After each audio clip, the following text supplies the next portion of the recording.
जैसे जिस बात के लिए मैं जाना जाता हूं, जिसके लिए मैं पूरे देश में दौड़ता हूं, भागता हूं, आपके बीच में आया हूं, नई पेंशन व्यवस्था और पुरानी पेंशन व्यवस्था।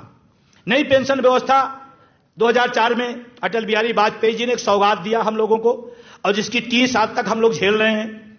और मजे की बात है, जिन्होंने पुरानी पेंशन बंद किया, माननीय भारत रत्न अटल बिहारी वाजपेयी साहब, वो पूरी जिंदगी पेंशन पे ही पले। और लखनऊ के सांसद थे, ये वाकया मुझे याद है, वो लखनऊ के सांसद थे, उस समय मामला बंद हुआ था। तो वहां जब गए तो कर्मचारी नेताओं ने उनसे पूछा, बहुत मजेदार चीज है, समझिएगा। उन्होंने पूछा कि सर आपने नई पेंशन व्यवस्था ला दी, पुरानी बंद कर दिया। तो अटल जी का सवाल पूछने वाले से सवाल था, क्या आप देश पसंद करते हैं या और कुछ? तो जब देश पसंद है तो कहा देश हित में फैसला हुआ है, नई पेंशन व्यवस्था। अब मुझे, मेरे जैसा आदमी वहां नहीं था, मैं पूछ लेता, हमें तो देश पसंद है, हमने पेंशन बंद कर दी हमारी, आपने, आप ले रहे हो, इसका मतलब आपको देश पसंद। देश के माननीयों को 4-4 पेंशन मिलती है, जो हमारे देश के लिए आन बान शान सुरक्षा के लिए अपनी जान कुर्बान करते हैं, उनको एक भी पेंशन नहीं। क्या नीति सही है? या कोई एक भी बताए, किसान हो, नौजवान हो, कोई भी पत्रकार साथी हो, मैं उनसे भी कह रहा हूं, आप लोगों से सवाल पूछते हैं, मैं आज आपसे पूछ रहा हूं, आप भी सहमत होंगे।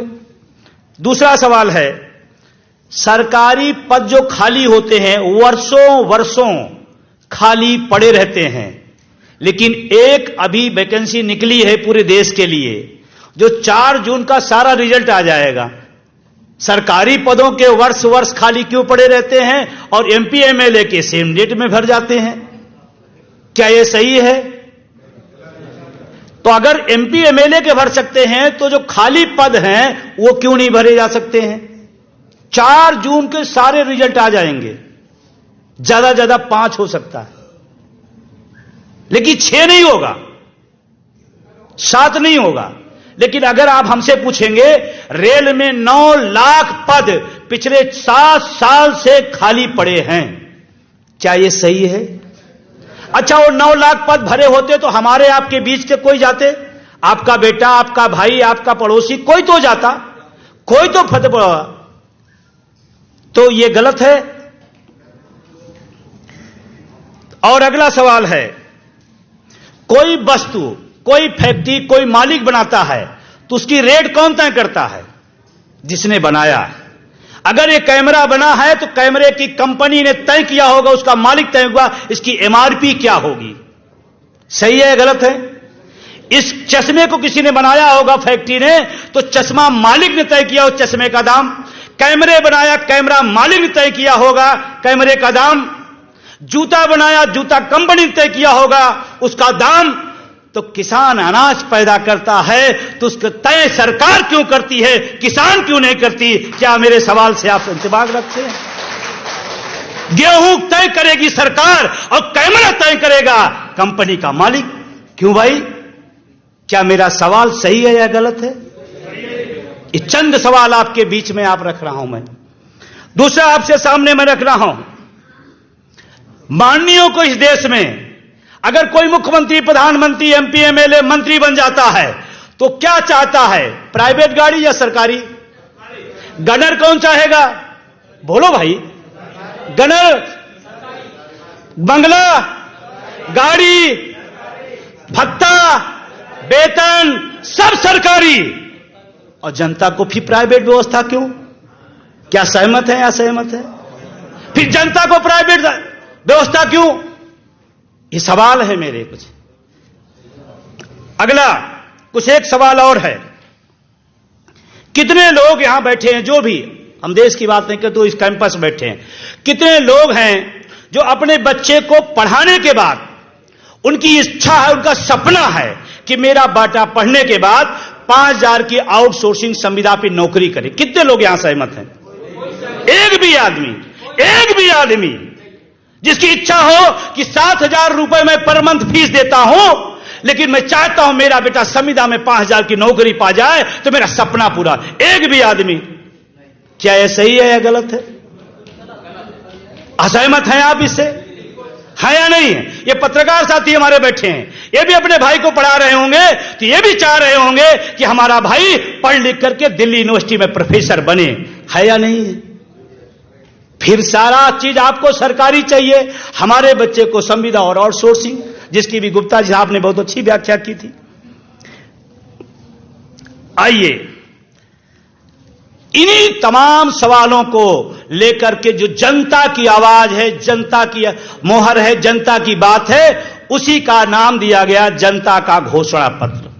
ये सवाल जनता के हैं और जनता के सवाल आज आपके बीच में हैं। ये बहुत कम सवाल हैं, यहां हमारे पास सैकड़ों सवाल हैं जिनको हम आपके सामने रख सकते हैं, लेकिन मैं इसी सवालों को लेकर आगे चलता हूं कि क्यों जरूरत पड़ी इस जनता के घोषणा पत्र की। ये चुनाव आ गया है, हम पूछ रहे हैं भाई शिक्षा का बजट कम क्यों हो रहा है? आप कहते हो अयोध्या में बहुत कुछ बन रहा है। ये सवाल हमारा नहीं है, ये सवाल इस देश के, इस मुल्क के जो लोग शिक्षा से पसंद करते हैं उनका है।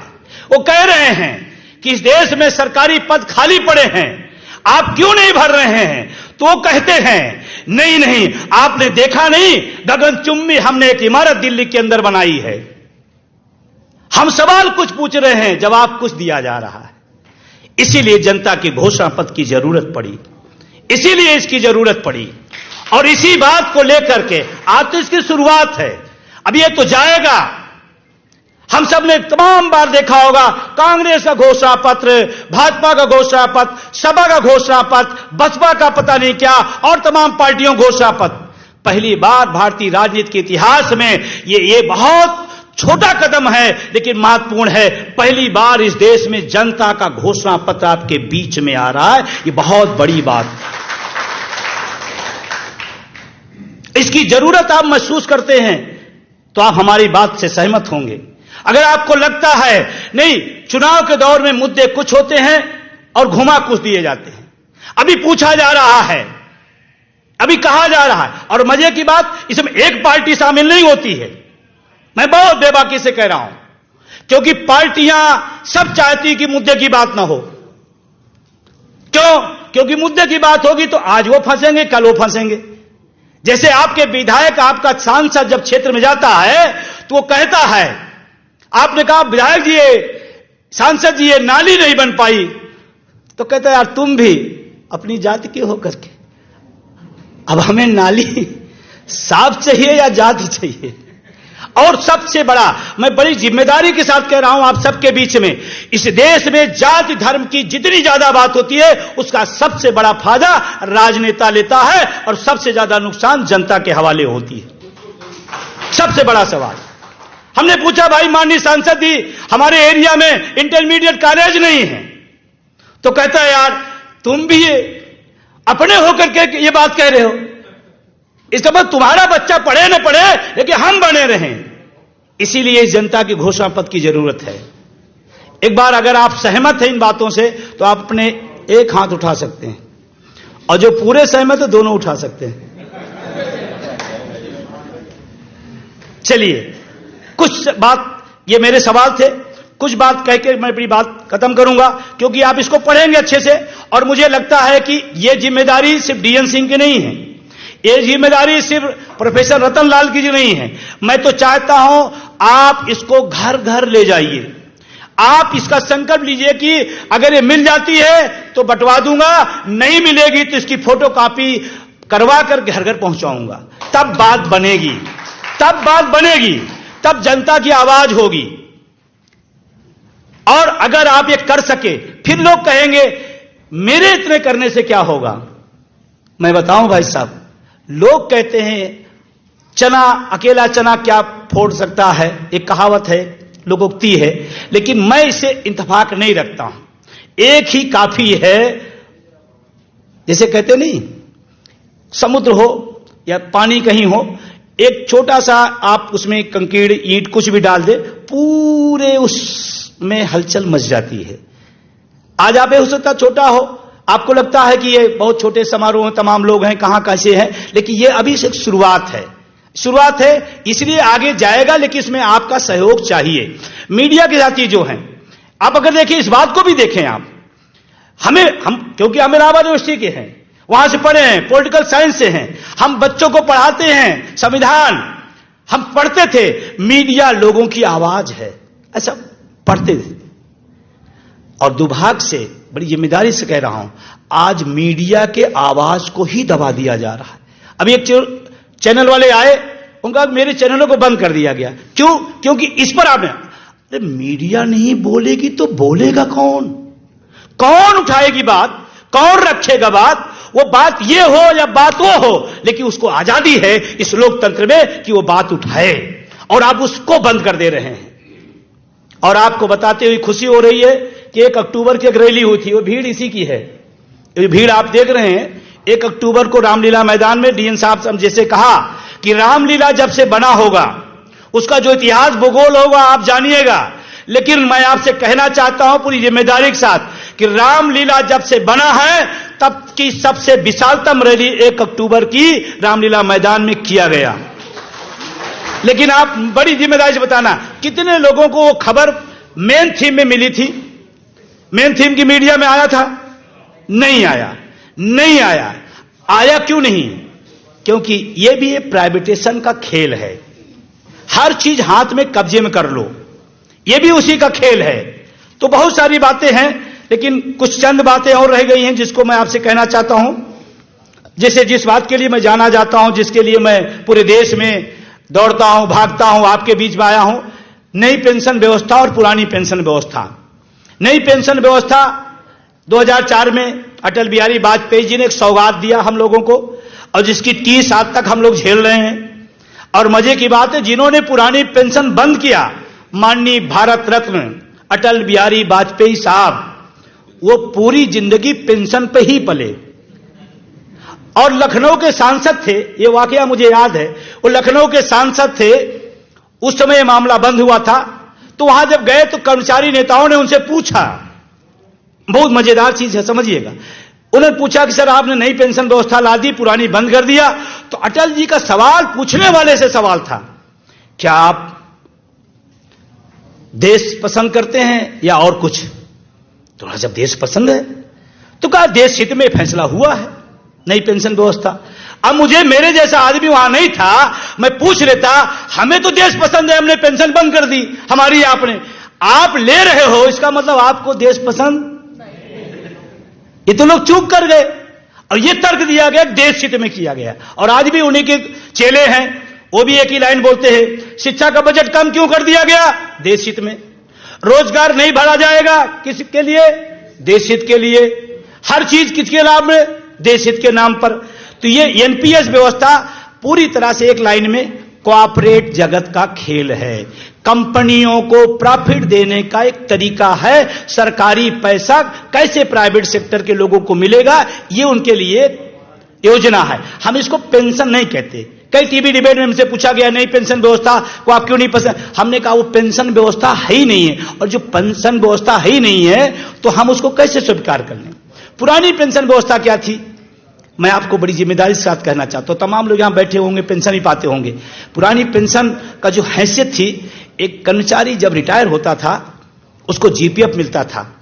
जीपीएफ मिलता था तो उसकी बेटी का जब ब्याह होना होता था तो लोग घर में बैठकर डिस्कस करते थे, इतना बड़ा बजट आ गया कहां से होगा। तो वो जो सरकारी कर्मचारी रिटायर होता है उसका जीपीएफ का जब फंड होता है, वो कहता है बेटी तुम चिंता न करो, ये मेरा जीपीएफ किस दिन काम आएगा। अपने बच्चे को सम्मान से शादी करके हाथ पीले करके विदा करता था। ये उसका सम्मान था, उसका सम्मान था जिसको छीना गया है। यह है पेंशन व्यवस्था। एक हमारा अर्धसैनिक बल जब वहां बॉर्डर पर खड़ा होता है और देश की लड़ाई लड़ता है, और जब उस पर गोली चलती है, तो जब पुरानी पेंशन व्यवस्था थी तो उसको इस बात की चिंता नहीं होती थी कि मेरा बच्चा, मेरा मां, मेरे बाप किस तरह से जीवन यापन करेंगे। उसको पता था ओपीएस जैसी एक सामाजिक सुरक्षा है जिससे हम अपने परिवार का भरण पोषण कर सकते हैं। वो फख्र से लड़ा करता था। ये है हमारी पुरानी पेंशन की व्यवस्था, जिसके साथ बहुत बड़ी चीटिंग हुई। और आपको लगता है सरकारी कर्मचारी की बात हो रही है। मैं कहता हूं पुरानी पेंशन व्यवस्था सबके लिए है। कैसे हो सकता है आप सरकारी जॉब में ना हो, आप अपने बेटे को चाहते हैं, तो आपकी लड़ाई नहीं है क्या है? और कभी कभी ये सोचते नहीं कि मेरी लड़ाई नहीं है। और आज यहां आने का एक मकसद जो सबसे बड़ा था, वर्तमान सरकार बड़े होशो हवास में मैं कह रहा हूं, पूरी तरह तानाशाह है, पूरी तरह से शिक्षक कर्मचारी जनवादी विरोधी है। और इसीलिए इसकी जरूरत पड़ी कि हम सब अलग अलग लड़ने के बजाय एक साथ एक मुट्ठी बंद करके अगर लड़ेंगे तो शायद हम सब ज्यादा जल्दी कामयाबी की तरफ बढ़ेंगे। और इसका एक बड़ा मकसद यह भी रहा कि सारे लोग, अब किसान जैसे किसान हमसे पूछता है, ये तमाम सवाल करते हैं, भाई पुरानी पेंशन से किसान का क्या ताल्लुकात? मेरे पिता किसान है, मेरे पिता किसान है। बेटा दुखी है तो बाप नहीं दुखी होगा क्या? बाबूजी बताइए, अगर बेटा दुखी तो बाप नहीं दुखी होगा क्या? तो किसान का मामला हुआ नहीं हुआ? अगर निजीकरण का सवाल विजय बंधु उठाते हैं तो आपका बच्चा जो रोजगार का फार्म भर रहा है उसके रोजगार की बात कर रहा हूं नहीं कर रहा हूं, तो सवाल आपका भी एक नहीं है। तो यह सवाल इसलिए भी महत्वपूर्ण है। और जो निजीकरण का भूत चढ़ा है, मैं तो कहता हूं अगर निजीकरण का दौर चलता रहा तो हम लोग आजाद भारत में गुलाम नागरिक के तौर पर खड़े हो जाएंगे, गुलाम नागरिक के तौर पर खड़े हो जाएंगे। यह आने वाले टाइम में रहा। अब आपसे लास्ट बात, बहुत लंबा है लेकिन बहुत शार्ट में करना, अभी तमाम विद्वान साथी हमारे बीच में है। लास्ट बात, कभी कभी आता है तमाम शिक्षक कर्मचारी संगठन या तमाम किसान यूनियन कहते हैं देखो मुझे चुनाव से मतलब नहीं है, मैं तो गैर राजनीतिक हूं। मैं पूरे होशो हवास में कह रहा हूं, कोई व्यक्ति अगर वोटर है तो गैर राजनीतिक हो ही नहीं सकता। गलत तो नहीं कह रहा हूं सर? कोई वोटर हो वो गैर राजनीतिक कैसे हो सकता है? वोटर है इसका मतलब वोट देगा, वोट देगा किसी न किसी राजनीतिक दल को देगा, वोट के सिस्टम में आएगा, तो गैर राजनीतिक कैसे? जैसे अभी किसान संगठन से एक बड़े नेता से सुना कि चुनाव से मेरा लेना देना नहीं, मैं तो जो जैसी, जब दुनिया की सारी चीज, देश की सारी चीज राजनीति तय करती है और हमें मौका आया उस राजनीति को बदलने का और हम कह दे नहीं मतलब है, जिसका मतलब हम उन्हीं के साथ खड़े हैं, हम उन्हीं के साथ खड़े हैं, हम गैर राजनीतिक हो ही नहीं सकते। ये मेरा अपना व्यक्तिगत मत है, हो सकता है आप असहमत भी सहमत हो, लोकतंत्र का मतलब होता है, लेकिन मेरा अपना। लास्ट बात कहते हुए मीडिया के साथियों का बहुत बहुत शुक्रिया, बहुत बहुत धन्यवाद। और मैं चाहता हूं कि बात आप लोगों तक पहुंचाएं, जो लोग आए उनका भी शुक्रिया, जो हमारे अतिथि और वक्तागण आए उनका भी शुक्रिया। एक लास्ट बात कहते हुए डीएल सिंह साहब का, उनकी पूरी टीम का स्पेशल धन्यवाद कि जनता का घोषणापत्र इस हिंदुस्तान की राजनीतिक इतिहास में पहली बार आया है और ये कारवां आगे बढ़ेगा, ये दूर तक जाएगा। बात निकली है तो दूर तक जाएगी।